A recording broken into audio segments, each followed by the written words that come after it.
বিদ্যুৎ আর জ্বালানি ঘাটতির প্রতিবাদে পথে নেমে এক রাত গারদবাস করে ফের বুক ফুলিয়ে ছাড়া পেলেন মাহাদি হাসান।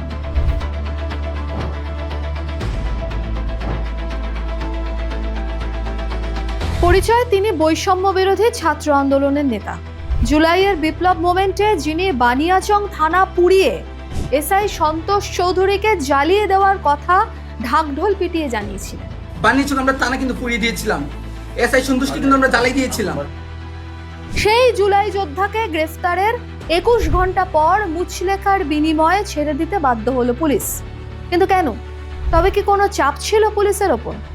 নিরাপত্তার স্বার্থে থানায় 21 ঘন্টা রাখার পর কি এমন ঘটলো যে মুচলেখা দিয়ে ছাড়াতে হলো? চোখ রাখুন আজকের প্রতিবেদনে।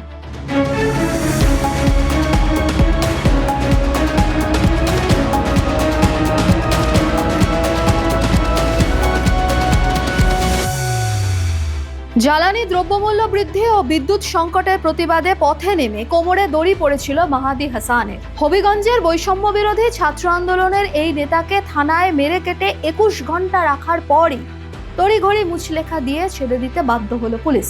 আর এখানেই যত খটকা। প্রশ্ন উঠেছে, কি এমন হলো যে মাহাদি সহ আরো 3 জনকে ছাড়তে বাধ্য হলো পুলিশ? প্রথম আলোর প্রতিবেদন বলছে 17ই আগস্ট বিকেলে বিক্ষোভ দেখানোর সময় শহরের কোর্ট মসজিদের সামনে থেকে আটক করা হয় তাদের। মাহাদির সঙ্গে ছিলেন বৈষম্য বিরোধী ছাত্র আন্দোলনের 2 নেতা, মির্জা সুমন ও রকি আহমেদ। রাত 11:15 পর্যন্ত তারা থানাতেই ছিলেন। পুলিশের বক্তব্য, মাহাদিরা বিনা অনুমতিতে বিক্ষোভ করেছিল, তাই নিরাপত্তার স্বার্থে তাদের আটক করা হয়েছে। ছাড়া পেয়ে মাহাদি দাবি করেন, যারা হুমকি দিল তাদের বিরুদ্ধে ব্যবস্থা না নিয়ে উল্টে তার নিরাপত্তার কথা বিবেচনা করে নাকি পুলিশ আটকের পরও মুচলেখা দিয়ে ছেড়ে দিয়েছে। আচ্ছা, কে এমন ভিভিআইপি বলুন তো মাহাদি হাসান? আপনাদের মনে আছে নিশ্চয়ই, সেই মাহাদি যিনি সদম্ভে জুলাই আন্দোলনের চেতনায় অন্ধ হয়ে বলেছিলেন বানিয়াচং থানা তারাই পুড়িয়ে দেয়, এসআই সন্তোষ চৌধুরীকে তারাই জ্বালিয়ে দেয়। মাহাদির সেদিনের সেই বচন শুনে তোলপাড় হয়েছিল বাংলাদেশ। কি করে প্রকাশ্যে এভাবে উস্কানিমূলক কথা বলার পরেও তার বিরুদ্ধে কোনো কড়া পদক্ষেপ নেওয়া হলো না? আটকের পরেই তাকে ছেড়ে দেওয়া হলো। হবিগঞ্জের বৃন্দাবন সরকারি কলেজে স্নাতক প্রথম বর্ষের ছাত্র মাহাদি বাংলাদেশের talk of the town 24 July থেকেই।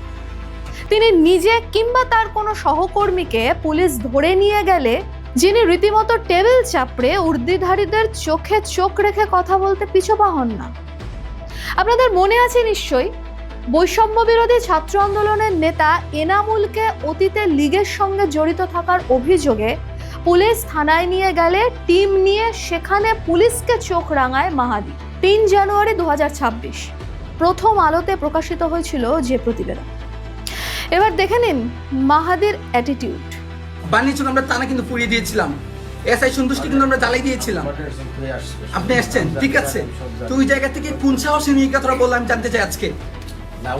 আমি স্ট্রিক্ট এখানে এসেছি, এখানে এসেছি। আমার বলতে হবে আমার বাইকে কেন গ্রেফতার করা হয়েছে এবং কেন বার্গেনিং করা হলো? আমার এতগুলো ছেলে এখানে কি বাইসে আসছে নাকি?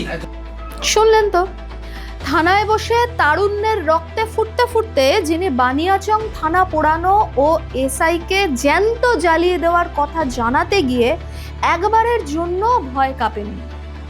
পরে আবার কিছুটা সুর নরম করে ড্যামেজ কন্ট্রোলের চেষ্টা করে বলেছিলেন তাদেরই এক সহকর্মীকে পুলিশ গ্রেফতার করায় তিনি উত্তেজিত হয়ে অসাবধানতাবশত মুখ ফসকে এইসব কথা নাকি বলে ফেলেছিলেন।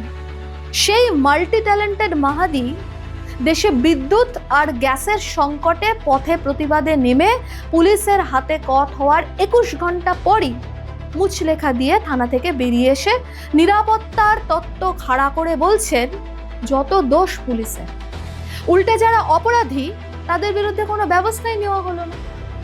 কতটা সত্যি বলছেন মাহাদি? কি লেখা ছিল মুচলেখায় কেউ জানে না।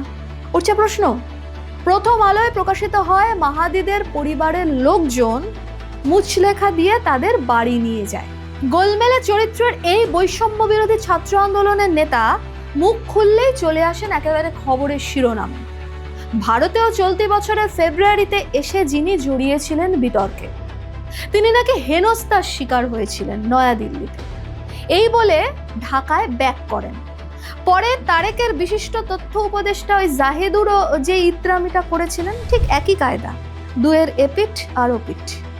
যদিও মাহাদির ক্ষেত্রে পরে জানা গিয়েছিল তিনি ইউরোপের একটি দেশে যেতে চান, সেই দেশের ভিসা কেন্দ্র ভারতে, সেই কাজে দিল্লি যান তিনি এবং তারপরেই এই নাটক করেন। মাহাদিদের জুলাই ঘরানার যা অসম্ভব কিছুই নয়। প্রথম আলোয় 18 ফেব্রুয়ারি 2026 প্রকাশিত হয়েছিল যে খবর।